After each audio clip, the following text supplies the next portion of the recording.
அனைவருக்கும் வணக்கம். உங்களுடன் நான் ஜெயவதி. விதி வலியது, விதியை மதியால் வெல்லலாம். இந்த ரெண்டு கருத்து மேலே எனக்கு முன்னாடி ரொம்ப நம்பிக்கை இருந்ததில்லை. ஆனால் இப்போது சில விஷயங்களை பார்க்குறப்போ இது இருக்கலாம் அப்படின்ற நம்பிக்கை நிறையவே இருக்குது. ஒன்றும் இல்லை, ஒரு குருவி ஒரு மரத்தில் உட்காந்துருக்கு. ரொம்ப நேரமாக யமதர்மராஜா அந்த குருவியை பார்த்துட்டே இருக்கார். எப்படி இங்கே இருக்கிற குருவிக்கு பல மலை தாண்டி ஒரு அடர்ந்த காட்டுக்குள்ள ஒரு மரணம் இதுக்கு இருக்கும் அப்படின்றத பார்த்துட்டே இருக்கார். இது எப்படி சாத்தியமாகுன்றத அந்த குருவியை பார்த்துட்டே இருக்காரு. அப்போது ஒரு கழுகு பறந்து வருது. ஆஹா, யமதர்மராஜா எதுக்காக இந்த குருவியை பார்த்துட்ருக்காரு? அப்போ இந்த குருவிக்கு ஆயில் முடிய போகுது அப்படின்றத மைண்டில் வச்சுட்டு என்ன பண்ணுது, எப்படியாவது இந்த குருவியை காப்பாற்றணும்னு சொல்லி தன்னோட காலில் இந்த குருவியை கவ்விக்கிட்டு வேகமாக பறந்து போகுது. பல மலை தாண்டி பறந்து போய் ஒரு பெரிய காட்டில், அடர்ந்த காடு, அந்த காட்டில் இருக்கக்கூடிய ஒரு பெரிய மரப்பொந்தில் போய் அதை போட்டுருச்சு.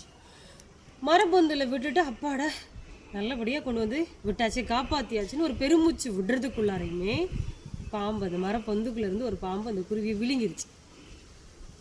அவ்வளோ ஒரு சங்கடமான சுச்சுவேஷன். நீங்கள் நல்லா யோசிச்சு பாருங்கள். காப்பாற்றியாச்சுடா அப்படின்னு நினச்சி ஒரு பெருமூச்சு விடுறதுக்குள்ளாரையுமே அந்த ஒரு மரணம் நிகழும் பொழுது நம்மளுடைய மனது எந்த மாதிரியான நிலைக்கு தள்ளப்படும், அதே மாதிரி தான் அந்த அந்த கழுகு அவ்வளோ ஃபீல் பண்ணுது.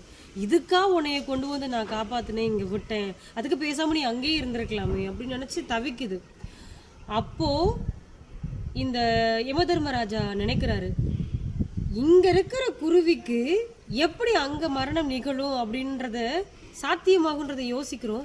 இப்படி தான் நடந்திருக்கு, அப்போ அதுதான் விதி அப்படின்றார். அப்போது விதி வலியது அப்படின்ற விஷயம் இங்கே ஊர்ஜிதப்படுத்தப்படுது இல்லையா? இந்த விதியை மதியால் வெல்லலாம் அப்படின்ற ஒரு கருத்துமே ரொம்ப வலிமை மிக்கது. ஏன் அப்படின்னா, இப்போ குழந்தைங்க இருக்காங்க. குழந்தைங்க இப்போ இருக்கிற தாய்மார்கள் என்ன பண்ணுறோம், குழந்தை சாப்பிடல, அது சாப்பிடணுன்றது நம்மளோட பிள்ளைங்க நல்லா ஆரோக்கியமாக இருக்கணுன்றது நம்மளுடைய எண்ணம் இல்லையா? அப்போ அந்த குழந்தை கரெக்டாக பசிக்கிற நேரம் அழுகிற குழந்தைய என்ன பண்ணிடுறோம், முன்னெல்லாம் ஏதாவது காக்கா கதை சொல்லியோ ஏதோ ஒரு கதை சொல்லியோ விட்டுருப்பாங்க வயசானவங்க. இப்போ இருக்கிற நம்ம தாத்தா பாட்டிலாம் அப்படி தானே பண்ணியிருப்பாங்க. பட் நம்ம என்ன பண்ணுறோம், அழுத உடனே அது ஃபுல்லாக சாப்பிட்றணும், அழுகை நிப்பாட்டணும். அப்பாட நம்மளுக்கு எந்த ஒரு தொந்தரவும் இருக்கக்கூடாதுன்னா மொபைல் ஃபோனை கையில் கொடுத்துட்டு அதுக்கு சாப்பாடை ஊட்டி விட்டுட்டோம்னா அழகு போல் அது பொட்டு போல் சாப்பிட்டு முடிச்சிருது இல்லையா? இது இன்றைக்கு இருக்கக்கூடிய தாய்மார்கள் ஃபாலோ பண்ணுற விதம். இதை யோசிச்சு பாருங்க.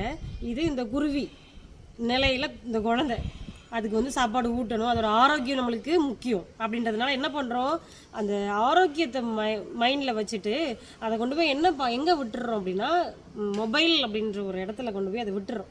அப்போ அது என்ன பண்ணுதுன்னா, சந்தோஷமாக இருக்குது, சாப்பிட்றது, ஆரோக்கியமாக இருக்குன்றத மைண்டில் வச்சுட்டு அதை செஞ்சிடறோம். ஆனால் அதோட பின் விளைவு அதுக்கு ஆபத்தாக முடியுன்றதை நம்ம மனசில் வச்சுக்கிறது இல்லை.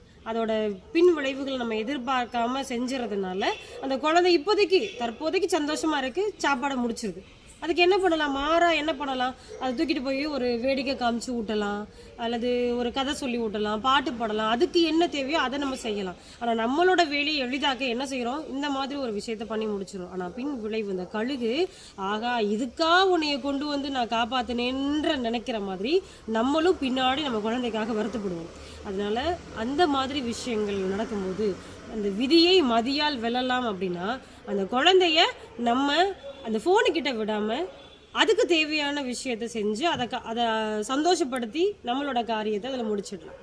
ஸோ இந்த மாதிரி விதியே நினச்சி நொந்துக்காமல் அந்த விதியை மதியால் எப்படி நம்ம வெல்ல முடியுன்றதையும் நம்ம யோசிச்சோன்னா நம்ம லைஃப் நல்லாயிருக்கும். நன்றி, வணக்கம்.